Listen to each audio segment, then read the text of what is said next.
Pandian store சீரியலில் today எபிசோடில் நம்ம மீனா இருந்துட்டு வீட்டுக்கு வராங்க. செந்தில் இருந்துட்டு லேட் ஆகுன்னு சொன்னேன், ஆனால் இம்பிட்டு லேட் ஆகுன்னு நீ சொல்லவே இல்லையே அப்படின்னு சொல்லிட்டு செந்தில் வந்து கேட்கவும், ஐயோ அது ஏன் கேட்குறீங்க, மீட்டிங்கு 6 மணிக்கு முடிஞ்சிடும்னு சொல்லிட்டு அப்படி இப்படின்னு இழுத்துட்டு 7 மணி வரைக்கும் என்னை வேலை வாங்கிட்டாங்க.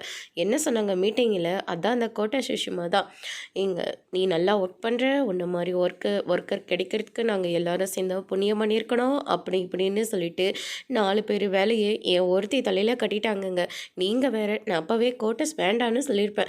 நீங்கள் சொன்னதுனால வெயிட் பண்ணியிருந்து இப்போ நான் வேண்டான்னு சொல்கிறதுக்கு எவ்வளோ ப்ராசஸ் பண்ண வேண்டியதாக இருக்குது தெரியுமா அப்படின்ற மாதிரி வந்து சொல்கிறாங்க. ஆமாம், நம்ம ஏன் கோட்டஸில் அங்கே போயிடக்கூடாது அப்படின்னு சொல்லிட்டு கேட்கவும் மீனாக இருந்துட்டு பயங்கரமாக வந்து ஷாக் ஆகுறாங்க. என்னங்க சொல்கிறீங்க, நம்ம எதுக்காக கோட்டஸ்க்கு போகணும், அழகான ஒரு வீடு இருக்கிற போது நம்ம எதுக்காக அங்கே போகணும், ப்ரைவசி வேணும்ல. மாமாவும் அத்தையும் வெளியே படுத்திருக்காங்க, அவங்க எங்கே வெளியே படுத்திருக்காங்க, ரூமில் தானே படுத்துட்ருக்காங்க அப்படின்ற மாதிரி சொல்கிறாங்க. ஆனால் அவங்களால அப்பா அம்மா அரசியெல்லாம் வெளியே தானே படுத்திருக்காங்க, அதை தாண்டி நானும் சொன்னேன் அப்படின்ற மாதிரி செந்தில் வந்து சொல்கிறாங்க. இங்கே பாருங்கள், கொஞ்ச நாளில் மாமா மேலே ரூம் போட்டுருவார். அதுக்கப்புறம் சித்தியும் சித்தப்பாவும் மேலே போயிடுவாங்க. அதுக்கப்புறம் வழக்கம் போல் அத்தை மாமா அரசியெல்லாம் ரூமில் படுத்துப்பாங்க. நீங்கள் எதை பற்றியும் கவலைப்படாதீங்க அப்படின்ற மாதிரி சொல்கிறாங்க. அதுக்கு அடுத்து தான் வந்து பார்த்திங்கன்னா, சரி அந்த கோட்டை வச்சு நம்ம அத்தைக்கும் மாமாவுக்கும் கொடுத்துடலாமே, அவங்க கொஞ்சம் என்ஜாய் பண்ணட்டும்ல, அவங்களுக்கும் கொஞ்சம் ப்ரைவசி வேணும்ல அப்படின்ற மாதிரி வந்து சொல்லிடுறாங்க.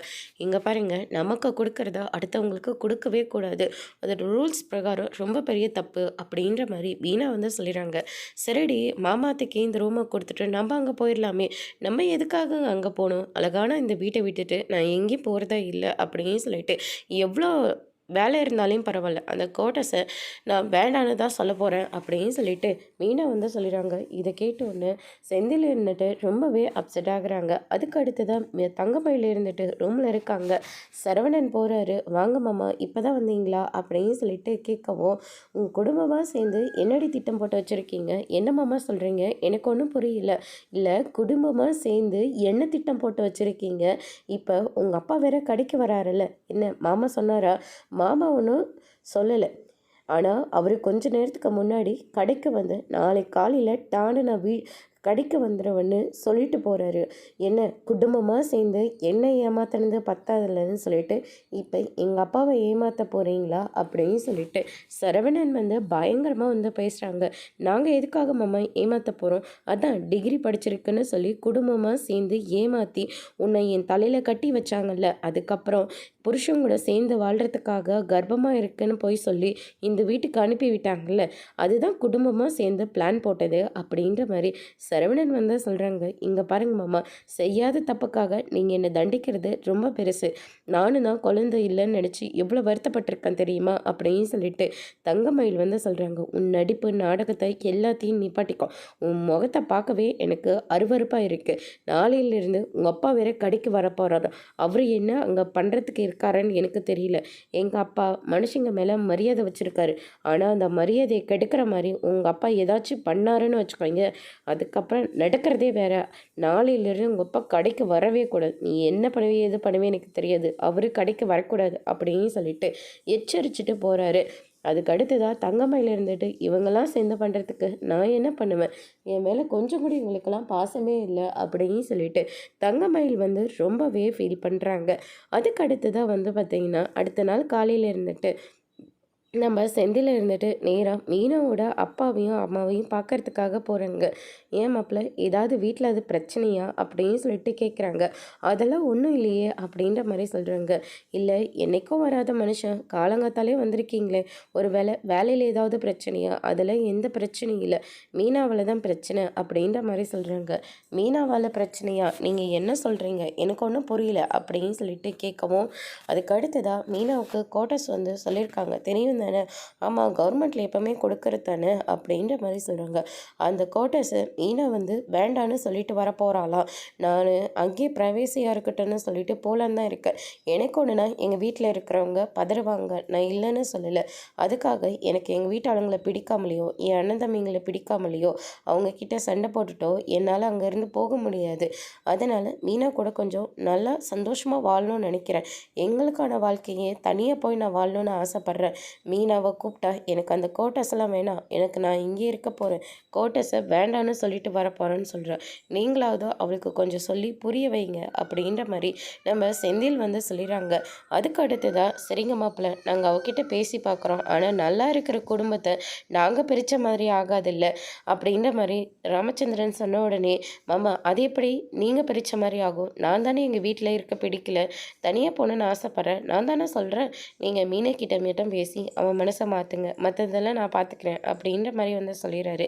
அதுக்கு அடுத்ததாக வந்து பார்த்திங்கன்னா, உன் பொண்ணுக்கு நான் பைத்தியம் எது பிடிச்சிருக்காடி, தனியாக போக மாட்டாங்களான்னு சொல்லிட்டு எத்தனை பொண்ணுங்க ஏங்கிட்டு இருக்காங்க, ஆனால் இவளுக்கு தனியாக ஒரு அவ்வளோ பெரிய கோட்டஸை கொடுக்குறேன்னு சொல்கிறாங்க, இவ வேண்டான்னு சொல்கிறா, ஏதாவது நானும் நீங்களுமே போய் பேசிட்டு வரலாங்க, ஒருவேளை அவள் தனியாக வளர்ந்தா இல்லை, அதனால் அவ்வளோ பெரிய குடும்பத்தை பார்த்த உடனே அவளுக்கு பிடிச்சி போச்சு போல இருக்குது, அதனால தான் அவளுக்கு போகிறதுக்காக மனசு இல்லை போல இருக்குது அப்படின்ற மாதிரி சொல்கிறாங்க.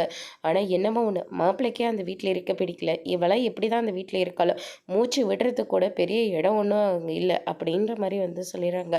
அதுக்கு அடுத்ததாக வந்து பார்த்தீங்கன்னா, நானே மீனா கிட்ட பேசி பார்க்குறேன், அந்த வழியாக தான் ஒரு வேலையாக போகிறேன், அப்படியே பேசிட்டு போயிடுறேன் அப்படின்னு சொல்லிட்டு ராமச்சந்திரன் வந்து சொல்லிடுறாங்க. அதுக்கடுத்து தான் வந்து பார்த்தீங்கன்னா, பாண்டியன் வந்து பணத்தை எட்டிகிட்டு இருக்காங்க. என்ன மச்சான், 20,000 ரூபாய் பணத்தை எண்ணிக்கிட்டே இருந்தால் 2,00,000 மாறிடுன்னு யாரனா சொன்னாங்களா என்ன அப்படின்னு சொல்லிட்டு கேட்கவும், இவன் ஒருத்தன் பாய வச்சுட்டு சும்மா இருக்காம அப்படின்னு சொல்லிட்டு பாண்டியன் ஒரு பக்கம் சொல்லிடுறாங்க. இப்படி சரவணா, இந்த பணத்தை பேங்க்கில் போட்டுட்டு அதுக்கப்புறம் மளிகர் சங்கத்தில் கூப்பிட்டுருந்தாங்க, அங்கேயும் போய் அட்டன் பண்ணிட்டு வந்துரு. கோயிலில் பணம் கேட்டிருந்தாங்க, பணமாக வாங்கிக்கிறீங்களா இல்லை மளிகை பொருளாக வாங்கிக்கிறீங்களான்னு ஒரு வார்த்தை கேட்டுட்டு வந்துரு. டெலிவரி வேலைலாம் இருக்குது, அதெல்லாம் நீ பார்த்துக்கோ, எப்படியும் ஒரு 20 25 டெலிவரி இருக்கும் அப்படின்ற மாதிரி சொல்லிடுறாங்க. டெலிவரி வேலையை நம்ம பழனிக்கிட்டேயும் பேங்க்கு போகிற வேலையை நம்ம சரவணன்கிட்டேயும் வந்து ஒப்படைக்கிறாங்க. இது எல்லாத்தையும் சுகன்யா கேட்டுட்டு பழனியை பிடிச்சி பயங்கரமாக திட்டிகிட்டு இருக்காங்க.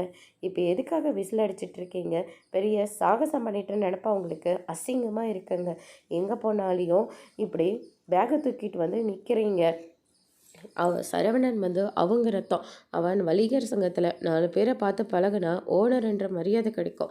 ஆனால் நீங்கள் எங்கே போனாலும் டெலிவரின்ற பாய் தான் உங்களுக்கு பேராக வந்து நிற்கிது. என்னதான் இருந்தாலையும் அது ஒரு கண்ணில் வெண்ணையும் இன்னொரு கண்ணில் சுண்ணாம தானே வைக்கிறாரோ மச்சான் அப்படின்ற மாதிரி வந்து சொல்லிடுறாங்க. மச்சான் ஒன்றும் அவ்வளோ பெருசெல்லாம் யோசிக்க மாட்டார், நீ ஏன் தேவையில்லாமல் எதையும் யோசிக்காத, நான் கடைக்கு போகணும் அப்படின்னு சொல்லிட்டு அங்கேருந்து கிளம்ப பார்க்குறாங்க. சரவணன் எல்லாத்தையும் கேட்டுடுறாரு. அத்தை ஏன் கோவமாக போகிறாங்க, இல்லைடா தூரத்தில் ஒருத்தர் கல்யாணம், அதுக்கு நான் வரமாட்டேன் அப்படின்ற மாதிரி சொன்னேன், அதுக்காக அவளுக்கு அசிங்கமாக இருக்குன்னு சொல்லிட்டு போகிறா அப்படின்ற மாதிரி சொல்லிடுறாங்க. அத்தை கோச்சிக்கிறாங்க, நீங்கள் போயிட்டு வர வேண்டியதானே அப்படின்ற மாதிரி சரவணன் வந்து சொல்லிடுறாங்க. அதுக்கடுத்து தான் வந்து பார்த்தீங்கன்னா, நம்ம மீனா பாண்டியன் எல்லாருமே வந்து உட்காந்து சாப்பிட்டுட்ருக்காங்க. ராஜிக்கு ஒரு ஃபோன் கால் வருது. யாருன்னு பார்த்தா ஒரு சவாரிக்காக பாண்டிச்சேரி வரையும் போகணுன்னு சொல்கிறாங்க. டிரைவர்கிட்ட பேசிவிட்டு, நான் புக் பண்ணவங்ககிட்டயும் இன்னும் கொஞ்ச நேரத்தில் கார் வந்துடும், நீங்கள் ரெடியாக இருந்துக்கோங்க அப்படின்ற மாதிரி வந்து சொல்கிறாங்க. ஒரே நாள் எப்படி கற்றுக்கிட்டா பாருங்கள், என் கதிரை நினச்சி நான் கொஞ்சம் கவலைப்பட்டேன், இனிமேல் அந்த கவலை இல்லை. புருஷனோட வேலையில் பொண்டாட்டியும் பங்கெடுத்துக்கிட்டா அவன் மேலே வந்துடுவான்னு அர்த்தம் அப்படின்ற மாதிரி வந்து பாண்டியன் வந்து ராஜியை பெருமையாக பேசிட்டு போகிறாங்க.